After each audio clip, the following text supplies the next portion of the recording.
The room was crowded with white rabbits, Playboy bunnies, Bugs Bunny, the Wolfman, Ku Kluxers, mafiosos, Lepke with accusing eyes, a Dormouse, a Mad Hatter, the King of Hearts, the Prince of Wands, and Jung was shouting over the din. "Billions to reach the moon, trillions to get to Mars." Linda Lovelace elbowed him aside. "Call me Ishmaelian," she said suggestively, but Jung handed Drake a skeleton of a Biafran baby. "For Petruccio's feast," he explained, producing a piece of ticker tape. "We now own," he began to read, 72% of Earth's resources, and 51% of all the armed troops in the world are under our direction. "Here," he said, passing the body of an infant that had died in Appalachia. "See that this one gets an apple in its mouth." Drake handed the gun to Maldonado and crept upstairs to his private heliport.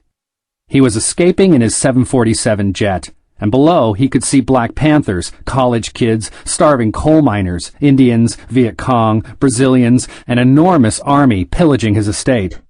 "They must have seen the Fnords," he said to the pilot, but the pilot was his mother, and the sight of her threw him into a rage. "Oh, fuck you all!" Drake screamed. "I've got more money than any of you!" "The money is gone," Carl Jung said, wearing Freud's beard. "What totem will you use now to ward off insecurity and the things that go bump in the night?" He sneered. Maldonado stood by the bedside, his face Karloff's, and said, "We deserve to be dead." Yes, that was what it was like when you discovered you were a robot, not a man, like Karloff in the last scene of Bride of Frankenstein. Drake awoke again, and this time he was really awake. It was clear, crystal clear, and he had no regrets. Far away over Long Island Sound came the first distant rumble of thunder, and he knew this was no storm that any scientist, less heretical than Jung or Wilhelm Reich, would ever understand. "Our job," Huxley wrote before death, "is waking up." Drake put on his robe quickly and stepped out into the dark Elizabethan hallway. $500,000 this house and grounds had cost, including the cottages, and it was only one of his 8 estates. Money. What did it mean when Narlet Hotep appeared, and the wild beasts followed him and licked his hands, as that damn stupid smart Lovecraft wrote? What did it matter when the blind idiot god Chaos blew Earth's dust away? Drake pushed open the dark paneled doorway of George's room. Good, Tarantella was gone. The thunder rumbled again, and Drake's own shadow looming over the bed reminded him once more of a Karloff movie. He bent over the bed and shook George's shoulder gently. "Mavis," the boy said. Drake wondered who the hell Mavis was. Somebody terrific, obviously, if George could be dreaming about her after a session with the Illuminati-trained Tarantella. Or was Mavis another ex-Illuminatus? There were a lot of them with the Discordians lately, Drake had surmised. He shook George's shoulder again, more vigorously. "Oh, no, I can't come again," George said. Drake gave another shake, and 2 weary and frightened eyes opened to look at him. "What? Up! Drake grunted, grabbing George under the arms and pulling him to a sitting position. Out of bed!" he added, panting, rolling the boy to the edge. "Damn it, the thing has already found my mind. You've got to get out!" he repeated. "You're in danger here." October 23rd, 1935. Charlie Workman, Mendy Weiss, and Jimmy the Shrew charged through the door of the Palace Chop House and, according to orders, cowboy the joint. Lead pellets like rain, and rain like lead pellets hitting George's window. "Christ! What is it?" he asked. Drake stood him up stark naked and handed him his drawers, repeating, "Hurry!" Charlie the Bug looked over the 3 bodies. Abba Berman, Lulu Rosencrantz, and somebody he didn't recognize. None of them was the Dutchman. "My God, we fucked up," he said. "Dutch ain't here." "The can," Mendy Weiss says excitedly. He had a hard-on, like he always did on this kind of job. "Man is a giant," Drake says. "forced to live in a pygmy's hut." "What does that mean?" George asks. "It means we're all fools." Drake says excitedly, smelling the old whore death. Especially those of us who try to act like giants by bullying the others in the hut instead of knocking the goddamn walls down. Carl Jung told me that, only in more elegant language. The Dutchman dropped his penis, urine squirting his shoes, and went for his gun as he heard the shots in the barroom. He turned quickly, unable to stop pissing, and Albert Stern came through the door, shooting before Dutch could take aim. Falling forward, he saw that it was really Vince Cole, a ghost. "Oh, Mama, Mama, Mama," he said, lying in his urine. Which way do we go? George asked, buttoning his shirt. You go. Drake said. Down the stairs and out the back to the garage. Here's the key to my Silver Wraith Rolls-Royce. It won't be of any use to me anymore. Why aren't you coming? George protested. We deserve to be dead. Drake said. All of us in this house. Hey, that's crazy. I don't care what you've done. A guilt trip is always crazy. I've been on a crazier trip, as you'd call it, all my life. Drake said calmly. The power trip. Now move! "George, don't make no bull moves," the Dutchman said. He's talking. Sergeant Luke Conlon whispered at the foot of the hospital bed. The police stenographer, F.J. Long, began taking notes. "What have you done with him?" The Dutchman went on. "Oh, Mama, Mama, Mama." "Oh, stop it." Oh, sure, Mama." Drake sat down at the window seat and, too nervous for a cigar, lit one of his infrequent cigarettes. The wind and the rain were now deafening outside. Outside Flegenheimer's livery stable in the Bronx, Phil Silverberg is teasing young Arthur Flegenheimer in 1913, holding the burglar's tools out of reach, asking mockingly, "Do you really think you're big enough to knock over a house on your own?" In the Newark hospital, the Dutchman cries angrily. "Now listen, Phil. Fun is fun." The 17 Illuminati representatives vanished in the dark. The one with the goat's head suddenly returned. "What happened to the other 16? Dutch asked the hospital walls. The blood from his arm signed the parchment.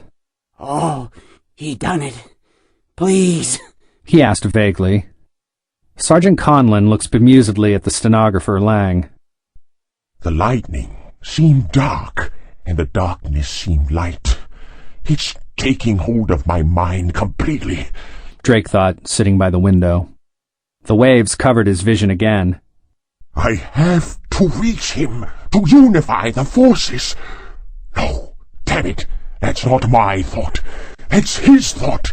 He's coming up, out of the waves. I must rise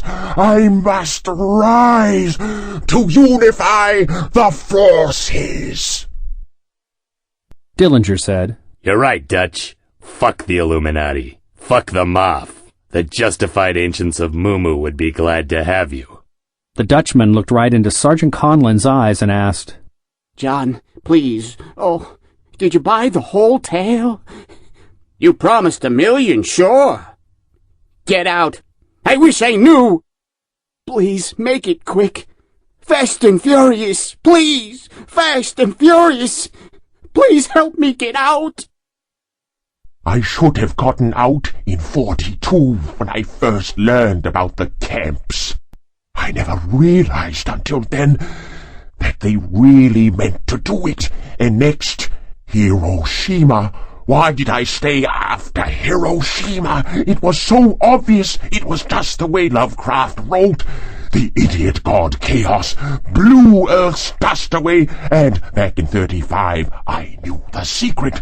If a cheap hoodlum like Dutch Schultz had a great poet buried in him, what might be released if any man looked the old whore death in the eye? This Bavarian stuff is all bullshit, Dillinger said. They're mostly Englishmen since Rhodes took command in 1888, and they've already infiltrated justice, state, and labor, as well as the treasury. That's who you're playing ball with. And let me tell you what they plan to do with your people, the Jews, in this war they're cooking up. "Listen," the Dutchman interrupted. "Capone would have a bullet in me if he knew I was even talking to you, John." Are you afraid of Capone? He arranged to have the feds put a bullet in me at the biograph, and I'm still sassy and lively as ever. I'm not afraid of Capone, or Lepke, or Maldonado, or... The Dutchman's eyes brought back the hospital room. I'm a pretty good pretzeler, he told Sergeant Conlon anxiously. Winifred, Department of Justice. I even got it from the department. The pain shot through him, sharp as ecstasy. Sir, please stop it. He had to explain about Die Malay and Weishaupt. Listen, the last night, I don't want to holler.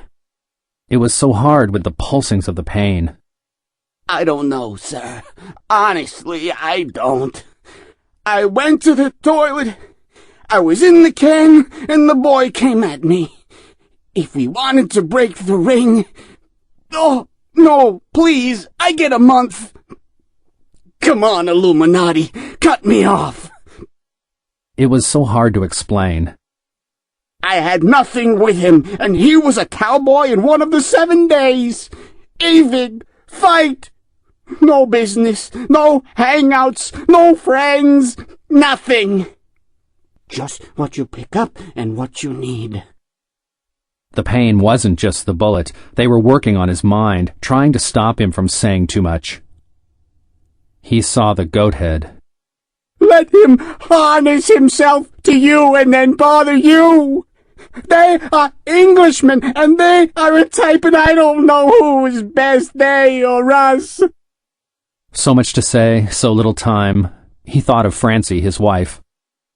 Oh, sir, get the doll a rafting. The Illuminati formula to summon the Loigar, he could at least reveal that. A boy has never wept nor dashed 1,000, Kim. Did you hear me? They had to understand how high it went all over the world. I would hear it. The Circuit Court would hear it. And the Supreme Court would hear it. If that ain't the payoff. Please crack down on the Chinaman's friends and Hitler's commander. Eris, the Great Mother, was the only alternative to the Illuminati's power. He had to tell them that much. Mother is the best bet, and don't let Satan draw you too fast. He's blabbing too much. The one who wore the goat head, Winifred from Washington, said. Increase the pain. The dirty rats have tuned in, Dutch shouted. Control yourself, Sergeant Conlon said soothingly. But I'm dying, Dutch explained. Couldn't they understand anything? Dimensions keep shifting whenever it gets a fix on me. Prin was right in his De Vermis Mysterious. They don't really participate in the same space-time as us. That's what Alhazred meant when he wrote, "Their hand is at your throat, but you see them not. They walk serene and unsuspected, not in the spaces we know, but between them." Oh, pull me out, the Dutchman moaned. I am half crazy. They won't let me get up. They dyed my shoes. Give me something. I'm so sick. I can see Kadarth and the two magnetic poles. I must unify the forces by eating the entity. Which me is the real me? Is it so easy to flow into my soul because there is so little soul left? Is that what Jung was trying to tell me about power? I see Newark Hospital and the Dutchman. I see the white light and then the black that does not pulsate or move. I see George trying to drive the rolls in this damnable rain. I see the whiteness of whiteness is black. I want to join it. I want to become it. I have no more will of my own. I take thee, old or death, as my lawful wedded wife. I am mad. I am half mad. Mother, the bottle, Linda, slurped, sucked down. You, Nick,